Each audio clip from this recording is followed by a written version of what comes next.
নমস্কার বন্ধুরা, টিঙ্কুর টুকিটাকিতে তোমাদের অনেক অনেক স্বাগত। আমি আবারও উপস্থিত হয়ে গেছি আমার দুর্দান্ত স্বাদের আরও একটা নতুন রেসিপি নিয়ে। আজ আমি তোমাদের সাথে শেয়ার করতে চলেছি ক্রিসমাস স্পেশাল নোলেন গুড়ের কেক। এই নোলেন গুড়ের কেক আমি কিভাবে বানাচ্ছি, কি কি ইনগ্রিডিয়েন্টস এর মধ্যে আমি ব্যবহার করতে চলেছি, পুরোটাই তোমাদেরকে দেখিয়ে দেব। তো তোমরা ধৈর্য ধরে ভিডিওটা শুরু থেকে শেষ পর্যন্ত দেখার চেষ্টা করো। স্কিপ করলে হয়তো কিছু মিস করে যেতে পারো। তো চলো দেরি না করে ফটাফট কেকটা বানিয়ে নেওয়া যাক। কেক বানানোর জন্য প্রথমে আমি এরকম একটা বোল নিয়ে নিয়েছি।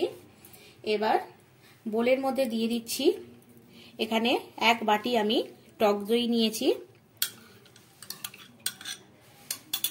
টক দইটা আগে আমি ভালো করে একটু ফেটিয়ে নেব। এখানে আমি 1 পিঞ্চ নুন দিয়ে দিলাম, আর এখানে দিয়ে দেব আমি 1 বাটির একটু কম আমি এখানে সাদা তেল দিয়ে দিলাম, বাড়িতে যেটা আমরা ব্যবহার করি। তো এটাকে দিয়ে ভালো করে আমি দইটাকে একটু ফেটিয়ে নেব। যেহেতু আমি এখানে গুড় দিয়ে বানাচ্ছি, তো সেই জন্য এখানে আমি নোলেন গুড় নিয়েছি। তোমরা চাইলে যেটা বাজারে পাটালি পাওয়া যায় ওটাও ব্যবহার করতে পারো। আমি এখানে নোলেন গুড়টা ব্যবহার করছি। দিয়ে এটাকে ভালো করে দইয়ের সাথে আমি ফেটিয়ে নেব। গুড়টা ভালো করে মিক্স করে নিয়েছি। এবার এখানে যেই বাটির মাপ করে আমি দই নিয়েছিলাম ওই বাটির মাপেরই 1 বাটি এখানে আমি আটা দিয়ে দিলাম। এটা গমের আটা, তোমরা চাইলে প্যাকেট আটাও ব্যবহার করতে পারো বা চাকি থেকে যে আটাটা পাওয়া যায় সেটাকেও ব্যবহার করতে পারো। এটাকেও ভালো করে আগে আমি ফেটিয়ে নেব। আর আটাটা আমি আগে থেকেই চেলে রেখেছিলাম। আমি আটা যখন বাজার থেকে নিয়ে আসি সেটা একবারে পুরো সব চেলে তারপরে আমি জারে ভরে রাখি। তো আটাটা আমার চালা আছে। তো এটাকে ভালো করে আমি আগে মিক্স করে নেব। এবার এখানে আমি দিয়ে দেব 1 চামচ নিয়েছি আমি বেকিং পাউডার, আর 1/2 চামচ নেব আমি এখানে বেকিং সোডা, আর এখানে অল্প একটু আমি জল দেব। দিয়ে এটাকে ভালো করে আমি মিশিয়ে নেব। এবার এখানে আমি কিছু ড্রাই ফ্রুটস নিয়ে নিয়েছি, সেগুলোকে দিয়ে দেব। ফার্স্ট আমি এখানে কিছু টুটি ফুটি নিয়েছি। টুটি ফুটিগুলোকে ফার্স্ট আমি ভুলেই যাচ্ছিলাম একটু হালকা ময়দার মধ্যে কোট করে নেব, তাকি যখন কেকটা বেক হবে সব যেন নিচে না চলে যায়। সেই জন্য একটু ময়দা লাগিয়ে দিলে তাহলে ওরা উপরের মধ্যে ফ্লোট করবে। কিছুটা রেখে দিলাম আমি ডেকোরেশনের জন্য। এবার সেম প্রসেসে আমি এখানে নিয়ে নিয়েছি কিছু ড্রাই ফ্রুটস। বাড়িতে যেগুলো অ্যাভেলেবেল ছিল আমি সেগুলোই নিয়েছি। এখানে নিয়ে নিয়েছি আলমন্ড, কিছুটা কাজু টুকরো করে নিয়েছি, ডেকোরেশনের জন্য 1/2 করে কেটে নিয়েছি। এখানে নিয়েছি আমি মোরব্বা, আর নিয়েছি কিছু কিশমিশ। তো এগুলোকেও আমি কিছুটা ময়দা মাখিয়ে এর সঙ্গে মিক্স করে দেব। তোমরা তোমাদের পছন্দ মতো ড্রাই ফ্রুটস এখানে ব্যবহার করতে পারো। তো হয়ে গেল আমার কেকের ব্যাটার একদম পুরো রেডি। এবার আমি মোল্ডটাকে রেডি করে নেব। আমি এখানে একটা জায়ফল নিয়েছি, এটাকে একটু গ্রেটারের সাহায্যে আমি পুড়ে এর মধ্যে দিয়ে দেব।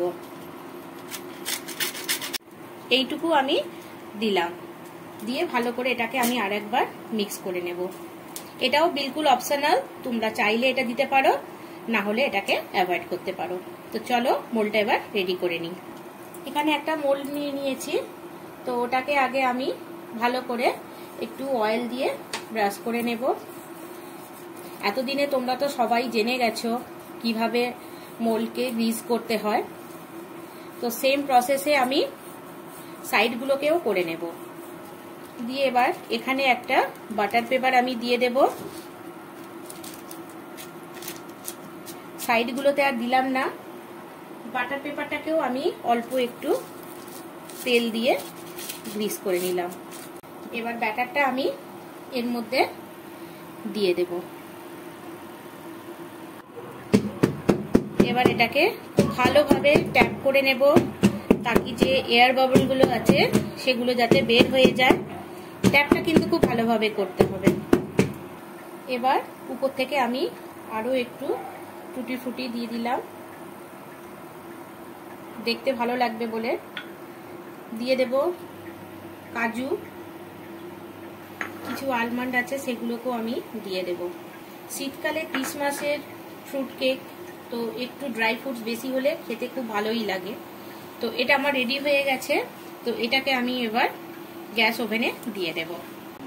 এখানে আমি একটা এর মধ্যে নুন দিয়ে আমি এটাকে ফ্রি হিট করতে দিয়েছিলাম, খুবই গরম হয়ে গেছে দেখো। আর খুব সাবধানে এবার এটাকে এখানে বসিয়ে দিতে হবে।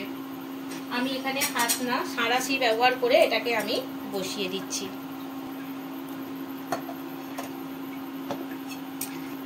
ঢাকাটা দিয়ে দেব, দিয়ে লিডটাকে এর বন্ধ করে দেব যে ছেদটা আছে। আর এটা 45 থেকে 50 মিনিট, মানে 45 থেকে 50 মিনিট আমি এটাকে লো টু মিডিয়ামে এটাকে আমি হতে দেব।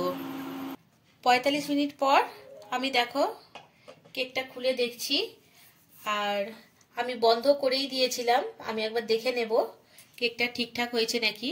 দেখো চাকুটা পুরো ক্লিন এসছে। এবার এটাকে ঠান্ডা করে আমি নামিয়ে নেব, তারপর আমি ডিমোল্ড করে তোমাদেরকে দেখাচ্ছি। দেখো কেকটা অনেকটাই ঠান্ডা হয়ে গেছে, এখনো কিন্তু ভালোই গরম আছে। তো এটাকে এবার আমি ডিমোল্ড করে দেব। আর এই রকম কেকের রেসিপি পেতে আমার চ্যানেলটাকে সাবস্ক্রাইব করে নিও। আর আজকে আমি এই যে গুড়, নলেন গুড় দিয়ে আর আটা দিয়ে বানালাম, এর টেস্টটা কিন্তু খুব সুন্দর হয়। তোমরা বাড়িতে একবার ট্রাই করবে, আর কেমন হয়েছে আমাকে কমেন্ট করে জানাতে ভুলো না কিন্তু। আর প্লাম কেকের একটা রেসিপি অলরেডি আমার চ্যানেলে দেওয়া আছে, তোমরা পারলে একবার চেক আউট করে নিও। এবার এটাকে আমি উল্টে দেব। দেখো কি সুন্দরভাবে পরিষ্কারভাবে ডিমোল্ড হয়ে গেল। এবার আমি বাটার পেপারটাকে আস্তে করে তুলে দেব।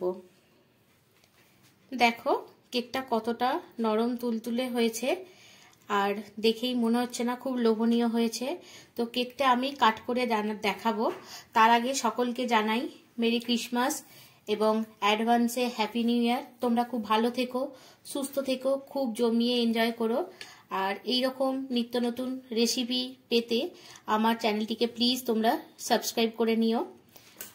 আর এইভাবেই আমার পাশে থেকো। আর নিত্য নতুন রেসিপি পাওয়ার জন্য বেল আইকনটা দাবাতে ভুলবে না। দেখতেই পাচ্ছ কতটা সুন্দর হয়েছে কেকটা, খেতে কিন্তু অপূর্ব লাগবে। তো তোমরা প্লিজ এটা ট্রাই করো। আর এইভাবেই আমার পাশে থেকো, সাথে থেকো। পুরানো বন্ধুদেরকে আমি অসংখ্য ধন্যবাদ জানিয়ে ভিডিওটা শেষ করব।